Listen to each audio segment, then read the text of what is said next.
La 4G Batelma vous présente Ny vaovao. Ny migoka ny fahombiazana. Arahinao ny fampalalam-baovao miaraka amin'ny Castel, il est tiré une fahombiazana. Tête aux pieds avec la gamme de protection individuelle Secure Plus. Respectant les normes de sécurité de la personne et adaptée aux besoins du quotidien. Arahinao ny fampalalam-baovao miaraka amin'ny Batimax, la qualité au meilleur prix.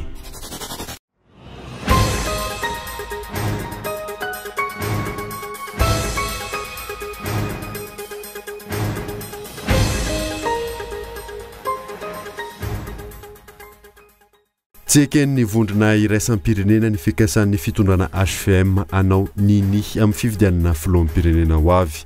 Aleo anjaka ny demokrasia hoy izy ireo. Izay no nivoatra nandritra ny fionana teo amin'ny solombavamboaka enina avy amin'ny team mapara MMM tamin'ireo masivoan'ny États-Unis, France ary ny vondrona Europeanina. Mitaky fanovana goavana avy amin'ny mpitondra fanjakana amin'ny fomba fitantanana ny firenena ankehitriny fehi-kevitra navoakan'ny 4F nandritra ny atrikasany tanterana tany Fianaratsoa. Fampelezan-kevitra mialohan'ny fotoana hitantaratra izany manoloana ny fihetsiky ny filoham-pirenena amin'izao fotoana izao. Kabraraka ny zava-mitranga eto Madagasikara mahakasika izany hevitra iombonan'ny CENI sy ny KMF Knoe. Araka nivoaka tamin'ny tranokala-tserasera iray dia voalaza fa nitsahatra ny fiara-miasa amin'ny Croix-Rouge norvégienne sy ny Croix-Rouge malagasy noho ny resaka fanodikidinam-bola. Amin'ny alatsinainy izao kosa ny anivon'ny Croix-Rouge malagasy no aneo hevitra mahakasika ity tranga ity raha ny fanazavana azo. Maresaka iraisam-pirenena ny lefitra voalohan'ny filoham-pirenena Kubanina Miguel Diaz-Canel no andimpi-toerana ny Raúl Castro taorinan'ny fametra-pialandry. Mijanona ho sekretera jeneraly ny antoko komunista kosa Raúl Castro hatramin'ny taona 2020. Nendindreo arahanao afaka fotoana foy.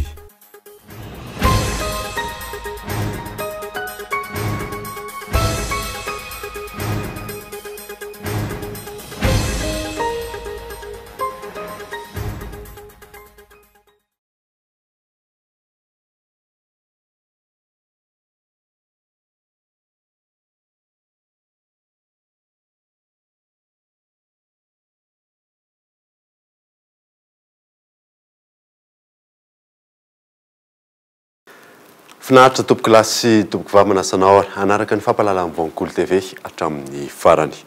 Nanomboantsika ny vaovao amin'ity alina ity. Tseken'ny vondrona iraisam-pirenena ny fikasan'ny fitondrana HVM anao nini amin'ny fifidianana filoham-pirenena aleo anjaka ny demokrasia hoy izy ireo. Izay no nivoatra nandritra ny fionana teo amin'ny solombavamboaka enina avy amin'ny team mapara MMM tamin'ireo masivoan'ny États-Unis, France ary ny vondrona Europeanina fadidiniky io nasaina.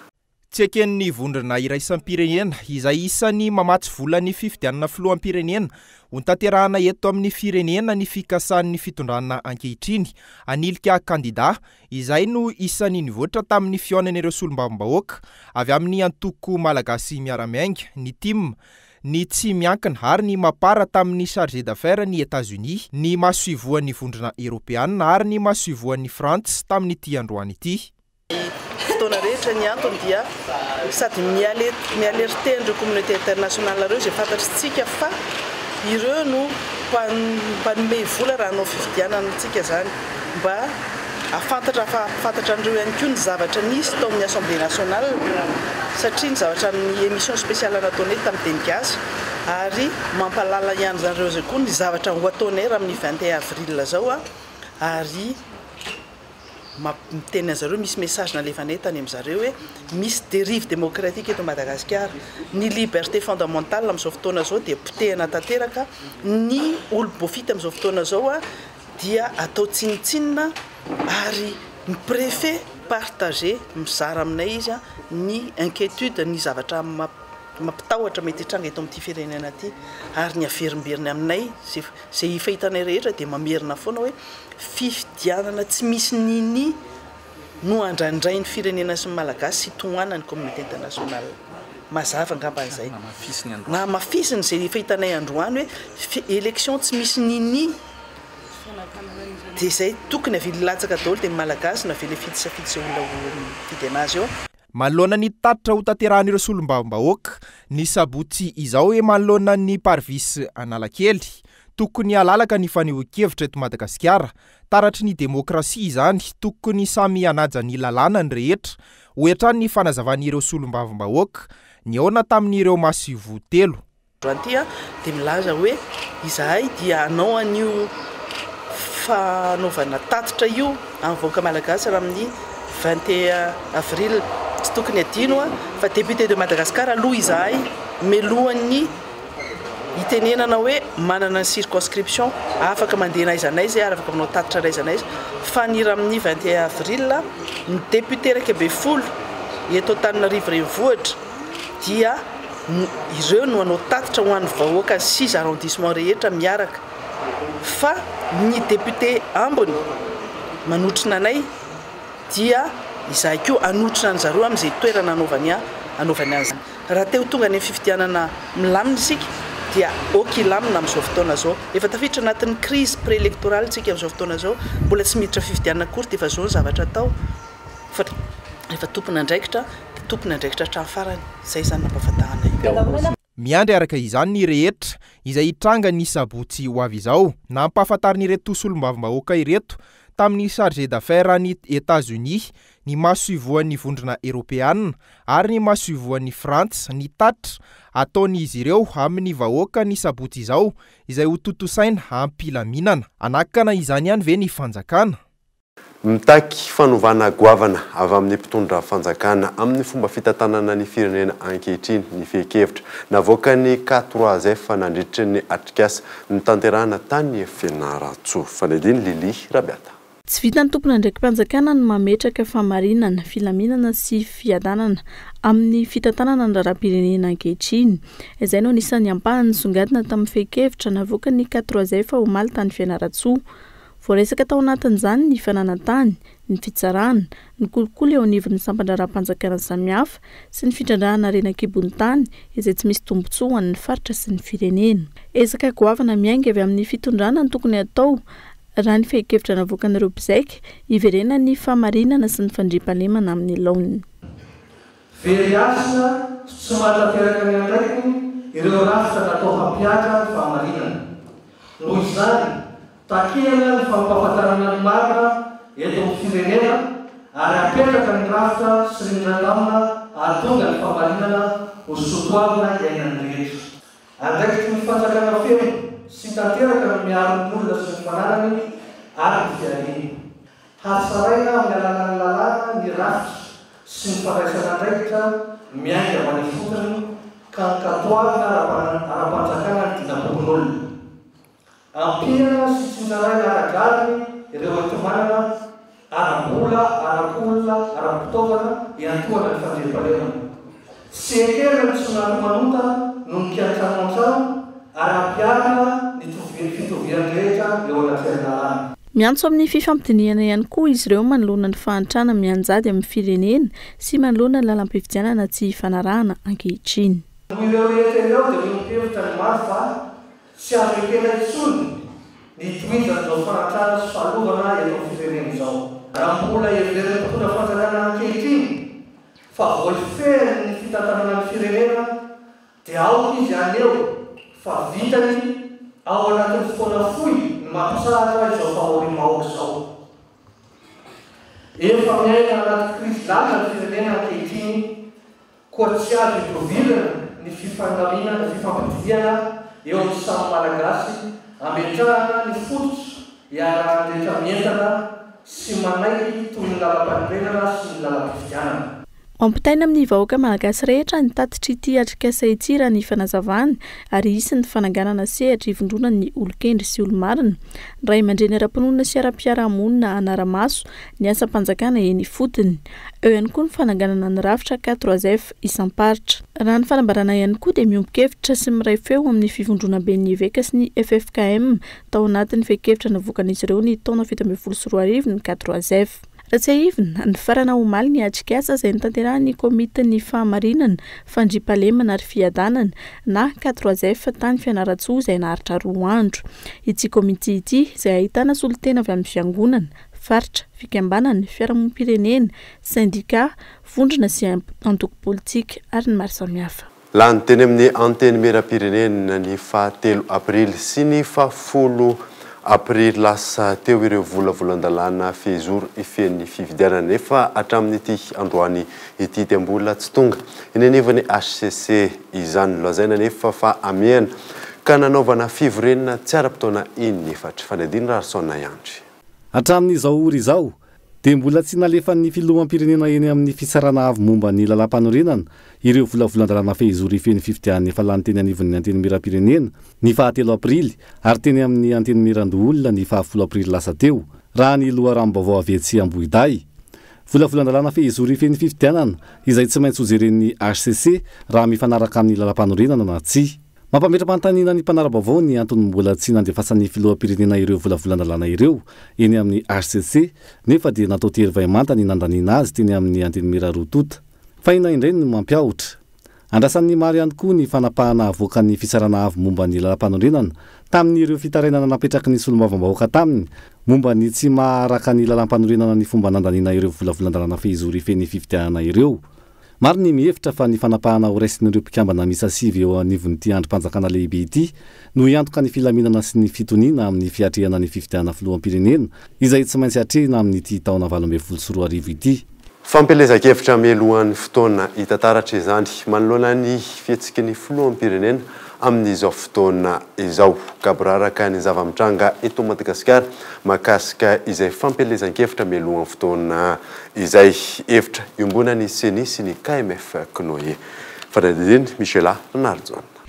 Fanomezana fiara, fanadiovana lalana ary mampiasa ny lokon'ny antoko politika, fikarakarana fety misy ny lokon'ny antoko politika ary vao tsy ela fampiantsony ireo ben'ny tanàna ny faritra Savay izay nolazaina fa fanazavana ny lalàna ifen'ny fividianana sy ny fanamafisana tampoka ny fifandraisana eo amin'ny filoham-pirenena sy ireo ben'ny tanàna ary ny fanomezana tory lalana amin'ny vina ny filoham-pirenena Rajaonarimampianina ny fisandratana 30 sy 20. Mazava raha ny fanazavana ny CENI io maraina io, vidy juridika no mitranga eto amin'ny firenena amin'izao. Porofo amin'izany samy manao izay tiany ireo mpanao politika fa indrindra ny antoko ny filoham-pirenena. Ny zava-misy eto Madagasikara mahakasika an'izay pré-campagne izay dia na dia teo aza ny antso nataonay ny tokony amarita mazava tsara ao anatin'ny lalam-pifidianana ny vanim-potoana anaovana ny pré-campagne sy ny zavatra azo atao ao anatin'izany pré-campagne izany dia tsy misy na andalana iray aza mamaritra sy miteny an'izay pré-campagne izay eto Madagasikara. Ny olana mety ho ateraka izay zany dia io efa iainantsika amin'izao fotoana izao io satria tsy misy ny lalàna mamaritra an'izay pré-campagne izay dia ny sasany mety eritreritra hoe rehefa tsy misy ny lalàna mamaritra azy dia tsy azo atao zany izy. Ny sasany iray mety handika azy hoe satria tsy misy ny lalàna mamaritra azy dia azo atao zany izy. Dia ny tena loza zany dia lasa manao an'ilay pré-campagne avokoa ny rehetra nefa sady tsy voafaritra ny fotoana anaovana azy no tsy voafaritra ny zavatra azo atao. Nanamafizany KMF Knoe ary nilaza fa fihetsika iray azo hitarafana sahady ny mety ho vozotry ny fividianana sahady ny zava-mitranga amin'izao. Zany zao dia lesoka goavana araka mitendreo mpikirakira sy mpahilalana hoe vidy juridika. Misy vidy juridika zany zao eto amin'ny firenena mahakasika an'io raharaha anankiray io. Dia manao antso foana ny KMF Knoe ho an'ny tompona ndraiky fisanam-baratonga na fa ny etika politika na ny fotom-pisainana hoentina hitondrana firenena no ahafahana mijery hoe iza no mendrika koa amin'ity resaka fanaovana politika teto Madagasikara. Ny alatra départ io mantsy ny olana satria hoe rovina ny départ na ny départ io mbola tsy fantatra ary io no mahavariana satria ilay alatra départ izay resahantsika eto no izy dia tsy tokony hisy olona hanao an'izany mangalatra départ izany satria tokony misy sehatra ahafahany iresahana, ahafahany miserasera amin'ny olom-pirenena. Hatramin'izao anefa tsy mbola voafaritra mazava ny andro anatanterahina ny fividianana tsy mbola mivoaka anan-kery ireo lalàna ifeny fividianana tsy mahagaga raha samy manao fampelezan-kevitra amin'ny alon'ny fotoana ny rehetra. Ny namana Andro Arson indray no vahiny eto amin'ny plateau-ny Cool TV amin'ny ity alina ity miarabanao tonga soa eto amin'ny plateau ianao moa izay makamaka ny tontolon'ny politika eto amintsika nilaza moa sady nalaza be tatoato fa anao tatitra ho an'ny vahoaka n'Antananarivo ireo solombavamboaka lany teto Antananarivo renivohitra nanao raha matahorany nivon'ny préfet mitombona ve izay raha matahora izay. Ny zavatra azo ambara aloha voalohany indrindra any Lalaina David dia hoe ny tatitra ataon'ny solombavambahoaka amin'ireo olona nifidy azy dia azo atao lalàna azy no mitaky an'izany mihitsy hoe tokony atao izay tatitra ao amin'ny vahoaka izay. Eo ihany koa ilay hoe raha matahora nambaranao. Ny raha matahora dia nilaza tokoa ny préfet n'Antananarivo renivohitra zany fa nilaza hoe hisambotra izy. Raha misy mitarika ny izay hoe hetsika na hoe tatitra solombavambahoaka anao tatitra eny amin'ny Analakely izay eo amin'ny manoloana ny lapan'ny tanàna moa ary nambara mihitsy tamin'izay fotoana izay fa hoe na dia solombavambahoaka aza dia tratra ao anatina flagrant délit satria misy ny lalàna ny tansainy teo moa zany hoe tsy nahazo alalana ny nambarany teo. Zavatra nitranga mantsy tamin'ireo solombavambahoaka nanatitra an'ilay hoe fampahafantarana azy hoe sisy ilay tatitra atao eo amin'ny toerana io zany hoe Analakely manoloana ny lapan'ny tanàna Parvis dia nilaza izy fa tsy tokony ho eo no anaovana an'izany tatitra izany fa tokony hoe samy hamonjy ny toerana na voafidy azy ireo solombavambahoaka ireo. Zavatra mitranga nefa dia fantatsika tsara fa ao anatin'ny lalam-panorenantsika ao amin'ny andininy fa 7 dia milaza mazava tsara mihitsy fa dia hoe député de Madagascar ny solombavambahoaka zany hoe any malagasy rehetra manerana ny tanin'ny République Madagascar zany dia anana fahefana amin'ny madéputé Madagascar zay tsy mitombona zany zay fanambarana izay. Eo ihany koa no zavatra tiana apetraka ihany any Lalaina Davida hoe ny solombavambahoakany dia mpikambana ao anatina androm-panjakana institution izy. Ny institution izay dia anisan'ny zava-dehibe mihitsy ny androm-panjakana zany ao amin'ny firafitra na firenena iray. Ny andininy fa 7 amin'ny lalam-panorenana zao dia milaza mihitsy hoe ny solombavambahoaka dia mpanara-maso ny mpanatanteraka. Izany hoe fantatry ilay olona miteny ve, fantatry ilay olona mandrahona ve hoe inona ny toerana misy azy manoloana an'ireto solombavambahoaka ireto. Solombavambahoaka izay ambarantsika teo fa hoe androm-panjakana. Fahafantarako anazy koa hoe tsy misy ve ny tanila satria efa nisy koa solombavambahoaka izay miaradian'ny fitondrana nanao an'io tatitra io. Izay no zava-misy nisy ny solombavambahoaka teny Atsimondrano izay tsorina mihitsy nanao tatitra tamin'ny vahoaka tsy nangataka ary tsy mila an'izay fangatana izay hoe alala nanao izany satria zony tanteraka zany ary zony vahoaka koa mahafantatra ny zavatra mitranga eo anivon'ny anteny meram-pirenena eo zony tanteraka izay mizana tsindrina ila izay no mahatonga ny ataontsika hoe resabe ny anivon'ny fiarahamonina ary izay resabe izay dia raha mifahitantsika azy amin'izao fotoana izao dia ny mpitondra no mahatonga an'ilay resabe satria izy no manao an'ilay ataontsika mizana tsindrin'ila eo amin'izay hoe fanatanterahana ny andraikiny izay. Rehefa nomeny ny hafa dia tokony avelany koa hanao ny hafa. Raha ilaza ataontsika tany Tomasina dia nisy ihany koa ny hoe sakatsakana tamin'ireo solombavambahoaka lany tany amin'ny faritany Tomasina ny saika hanao an'izay tamin'ny herinandro lasa teo. Dia hitantsika fa ilaina nefa ny fitoniana raha hiatrika n'izany fifidianana izany tokoa itsika ary tsy maintsy hiatrika ny fifidianana io itsika amin'ity taona 2024 ity. Ilaina izay fitoniana izay mampametram-panontaniana any Lalaina Davida hoe iza tokoa ankehitriny no mamboly tsy filaminana ao an-tsain'ny olom-pirenena malagasy mivoaka malagasy manoloana an'izay fifidianana izay. Ny zavatra tiana homariana ihany any Lalaina Davida dia misy solombavambahoaka ihany koa dia ho asoantsika eo ny sary fa manana karatra mazava izay tokony hoe afaka ahafahany manao an'izay asa manandraikitra ataony izay misy soratra mihitsy hoe mila ny fanampian'ireo mpitandro ny filaminana na ny tompona andraikitra sivilina miaramila ihany koa izy amin'izay fanatanterahany asan'izay asany arzoan'ny vahoaka ny mahafantatra ny zavatra mitranga tao anivony antemeram-pirenena izay nahatonga resabe tokoa dia tsy tokony isy zany any hoe fanakatsakanana ary solombavam-boaka anao tatitra amin'ny sabotsy zao raha ny tokony hoy izy. Inona zany ny fiainy? Ny fiainy dia hoe tsy nahazo lesona mihitsy tamin'ny zavatra rehetra nitranga teto amin'ny firenena hoe ny olona omena toerana sy tompon'andraikitra nampindram-pahefana satria raha fantany tsara raha fantatry ny tompon'andraikitra tsara ny lalàna fantany tsara ny zavatra hoe takihan'ny vahoaka sy ny etahita amin'ny vahoaka amin'ny zava-misy ankehitriny dia tsy hanao an'izay ataontsika hoe fanatanterahana baiko anjamban'izay izy ireo satria izay rehetra nanao izany teto amin'ny firenena dia fantatsika avokoa ny hafarana izay fitondrana nanao izany. Ankatrany ianao namana Andry Rason vahiny teto amin'ny sampana fampahalalam-baovao jerentsika akaiky zany mahakasika nyity tatitra ho ataon'ny solombavamboaka ity amin'ny sabotsy 1 aprily ho avy zao. Makasitraka. Ny anoisantsika ny vaovao aza dia tsy nahay nampiasa vola notrosaina ny fanjakana malagasy hoy ny teo anivon'ny banky iraisam-pirenena antony mampahanitra ny firenena. Io no nivoatra nandritra ny video conférence nataon'ireo manampahaizana eo anivon'ny banky iraisam-pirenena io no nasaina. Isan'ireo firenena mpitrosa i Madagasikara saingy mahefatra ny trosany voasokajy hatrany ao anatin'ireo firenena mahantra i Madagasikara. Olana hoy ny banky iraisam-pirenena ny tsy fahaizan'ny fanjakana malagasy mampiasa ireo vola azo avy any ivelany. Ireo fotodrafitrasa tsy miteraka asa sy tsy mampidibola ao amin'ny kitapom-bola-panjakana no mahamaika ny fanjakana hoy izy ireo. Miankin-doha loatra amin'ny fanondranana akora fototra mahatonga ny toe-karena marisarisa sy miada pandrosoana. Nanolotra sosikevitra ireo mpikambana eo anivon'ny banky iraisam-pirenena anarenana ny toe-karen'ny firenena mahantra toa ny Madagasikara.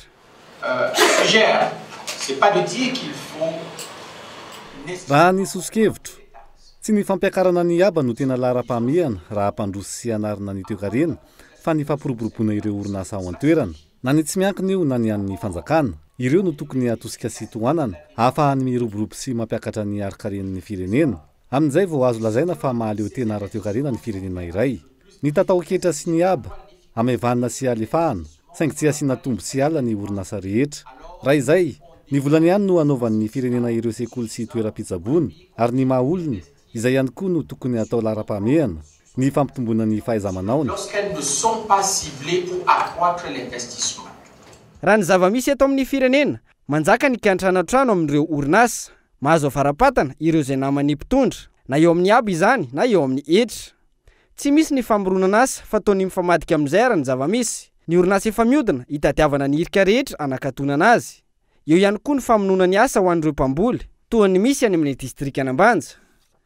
Hatreto mijanona oviana sy kabary ambony latabatra ny famoronana asa eto Madagasikara antony mampirongatra ny tsy fandriampahalemana amin'ny lafiny rehetra. Taondray ary anaraka dokavarotra isika melohany ijerentsika ny fitsarana fiara-miasa eo amin'ny Croix-Rouge norvégienne sy ny Croix-Rouge malagasy. Eo ihany koa ny fankalazana ny 15 taona ny joron'ny groupe vidivarotra sy ireo vokatra nickel sy ireo mampiavaka azy. Rehefa avy eo ary.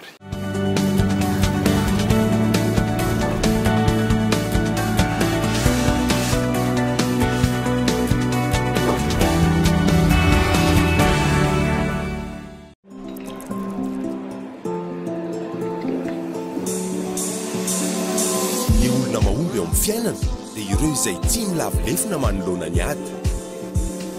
Olona mahay mitrandraka ny fahombiazana eo amin'izay sehatra misy azy. Tsy miaohatra, tsy misalasala, fa mandray an-tanana no aviny. Tsy ambaratelo ireo karazan'olona ireo ny migioka ny fahombiazana miaraka amin'ny Castel. Castel, ilay tsiro ny fahombiazana. Efa azonao tsy fahina amin'ny endriny 5 centilitatra. Tsisy crédit tsony mihitsy. Teria, io lesy manao foana laro minitra. Efa indroa ela zay nandan'ny crédit-ako. Mirana, zaki mapitra amin'ny telefônina. Adinako an-trano. Io moa e lobaty lesy. Hajanony anao zany fanadalana reo zany fa miaraka amin'ny telemany anta tsy misy tsona za mbola misy foana e. SOS Crédit tsindrio ny 10 ary mahazo fahana mamaipona. Telma safidyko numéro 1 malagasy.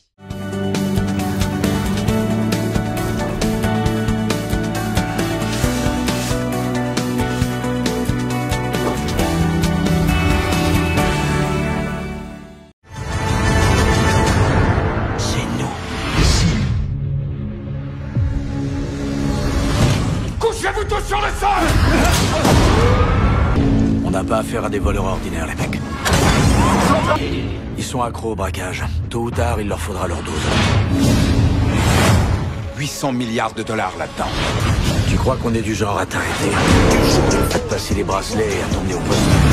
Non, on va vous buter. Bon. C'est pas vous les méchants. C'est nous. Araka zany criminel squad no horonan-tsary mihetsika arahintsika amin'ny 7 ora sasany alina eto amin'ny Cool TV FM. Nanoisantsika ny vaovao araka ny voaka tamin'ny tranokalaserasera iray dia voalaza fa nitsahatra ny fiara-miasa eo amin'ny Croix Rouge norvégienne sy ny Croix Rouge malagasy noho ny resaka fanodinkodinam-bola amin'ny alatsinainy izao kosa ny eo anivon'ny Croix Rouge malagasy no aneo hevitra mahakasika ity tranga ity raha ny fanazavany izy ireo. Mikael Armarla. Tamin'ny fanambaran'ny sekretera jeneralin'ny Croix Rouge norvégienne tamin'ny trankalan'izy ireo no nampahafantariny fa nitsahatra ny fiara-miasa amin'ny Croix Rouge malagasy sy ny Croix Rouge norvégienne izay nivoaka omaly. Voalaza ao anatin'ity fanambarana ity fa nisy ny fanodinkodinam-bola nataon'ny Croix Rouge malagasy tamin'ireo vola anampinan'ireo olona manana toe-pahasalamana marefo.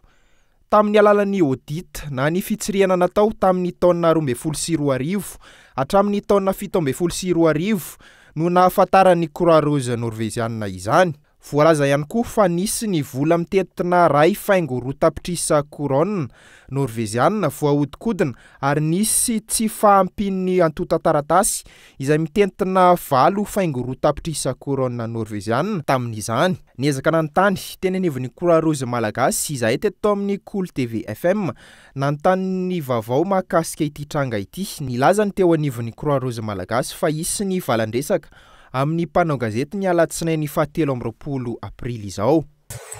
Amletsy misy conférence de presse baptiste amin'ny sanamatsy makasika an'izay zavatra zay makasika an'izay zavatra zay etanao ny organisé kely tsy maintsy zay tsara kokoa ngamba aloha dia koa satria mandifasana mailala aloha amin'io zavatra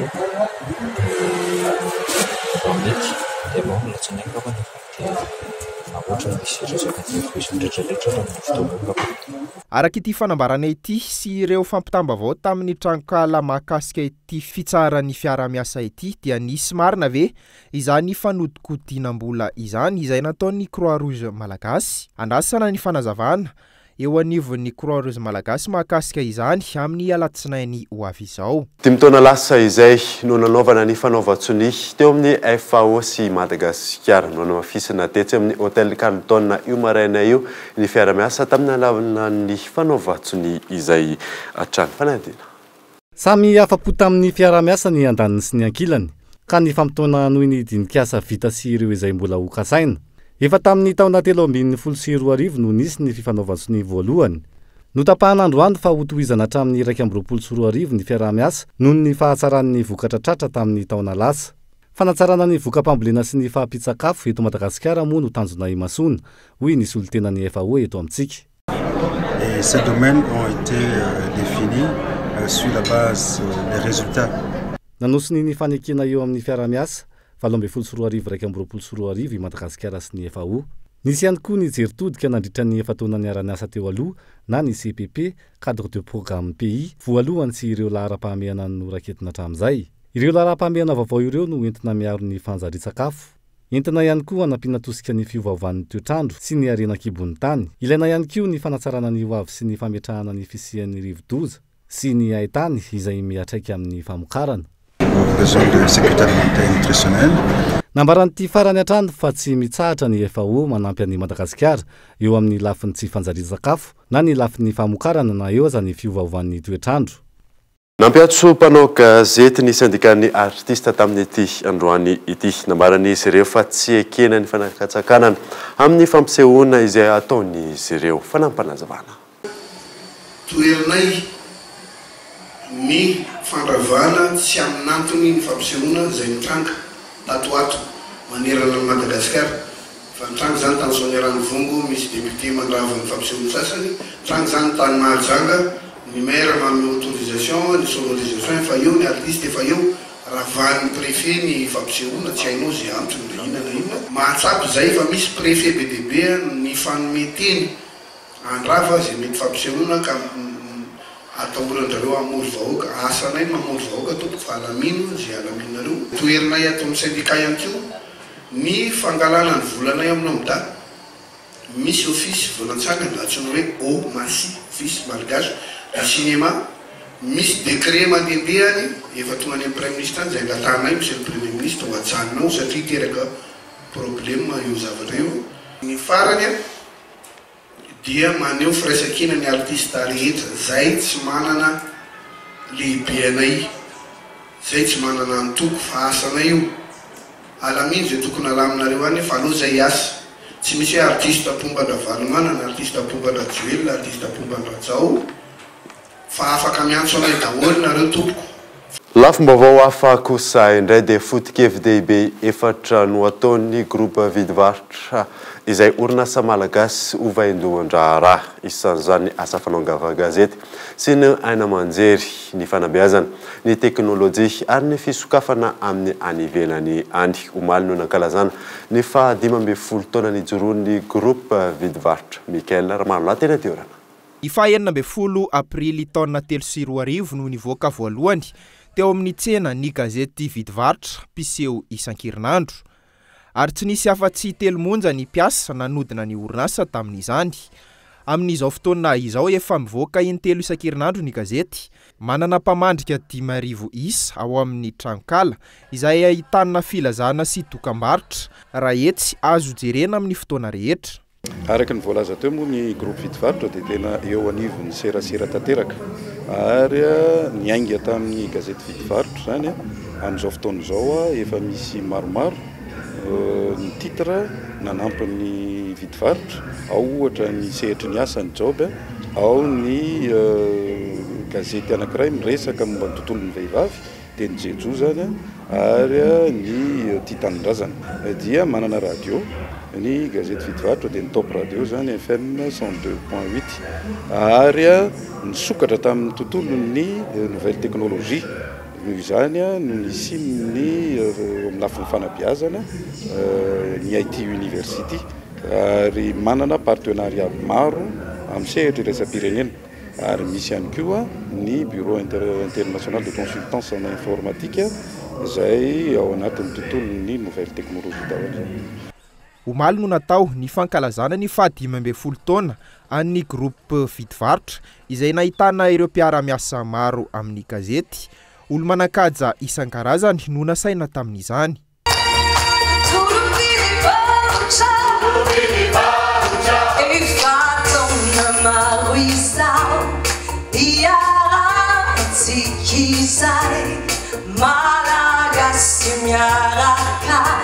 miditra misimisy kokoa amin'ny tontolon'ny teknôlôjia vaovao ihany koa ny groupe vidivarotra raha ny fanazavana solide ny eritreritra entina miatrika ny tsena ny faninanana tanjona dia ny miroso hatrany ao anatina challenge zany hoe ny mpiara-miasa rehetra dia manana an'izay esprit de challenge zay dia zay no antony mahatonga ny hoe mandroso ny groupe vidivarotra ho an'ny 12 taona manaraka efa fantatritsika moa amin'izao fotoana izao ny firoborobon'ny nouvelle technologie dia irona bebe kokoa makany amin'izay nouvelle technologie zay ny recherche ao anatina projet hoentinay miatrika indray ny 12 taona manaraka nampahafantariny filotale generaly ny groupe vidivarotra nandritra izany fankalazana izany ihany koa ny zava-bita nandritra izay 12 taona izay sy ny ho atao amin'ny 12 taona manaraka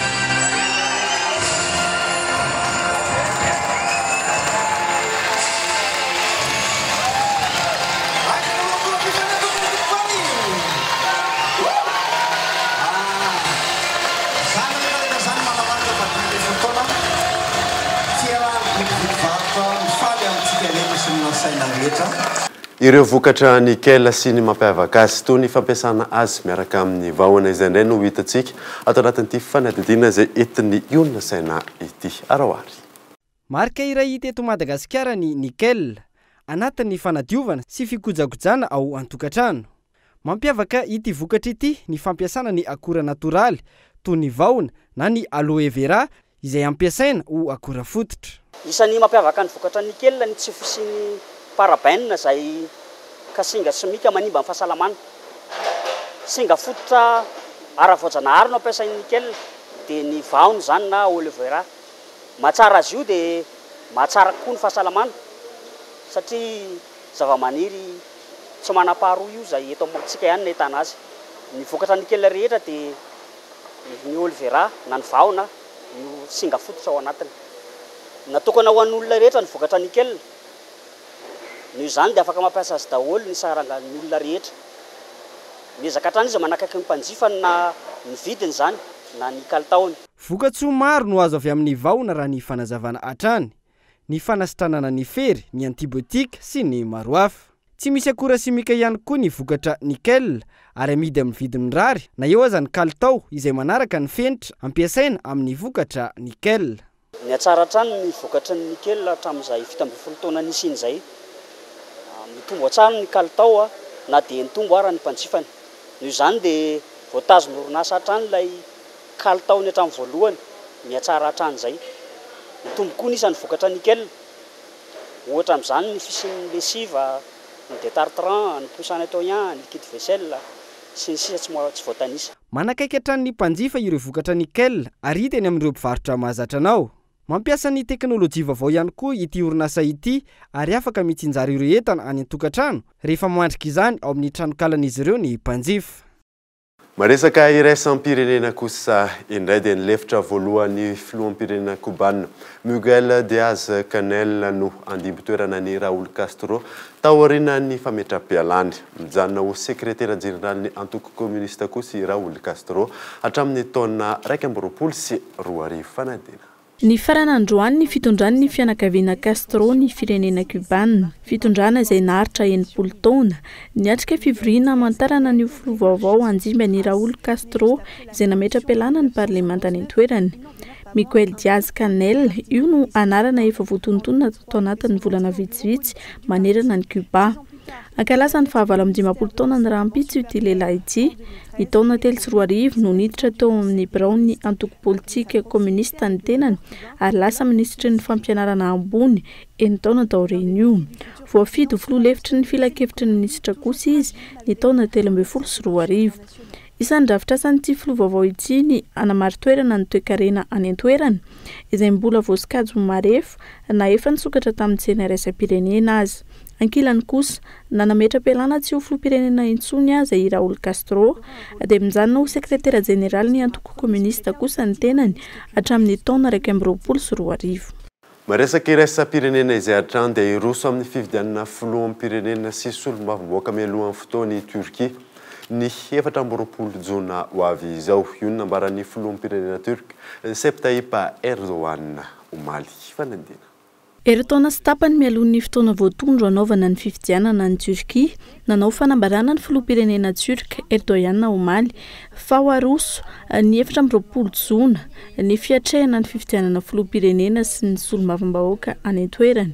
Fanampahan-kevitra entitra amin'ny lafiny ny ara-toe-karena no antony nampiazakazahana ny datim-pifidianana ary iroso avy hatrany amin'ny fanomanana ny fifidianana ny komity misahana izany any an-toerana raha nambarany ity filoham-pirenena Turka ity manoloana ny mpanao gazety. Raha tsy ahivina ny taona 3 sy 20 no efa mpikamana tao amin'ny governemanta mpanatanteraka Turka i Erdogan izay prime ministre ary lasa filoham-pirenena.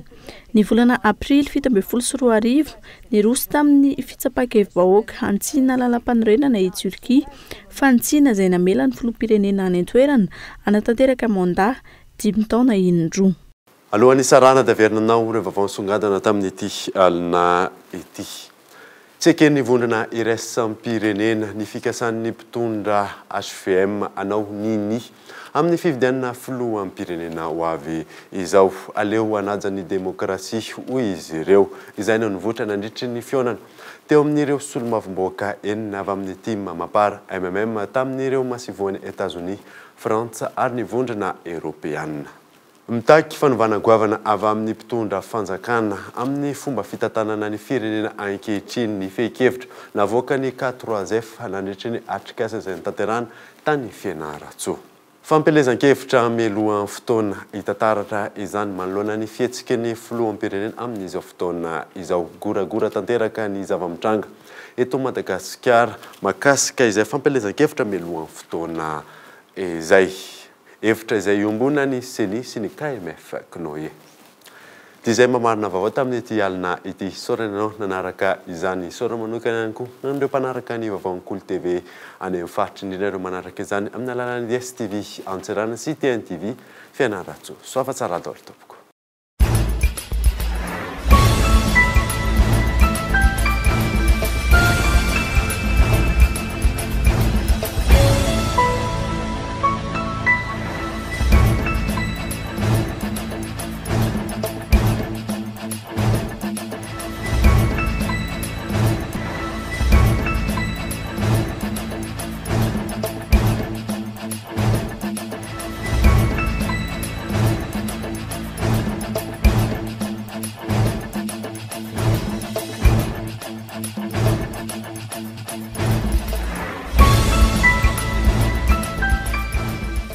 Au pied avec la gamme de protection individuelle Secure Plus.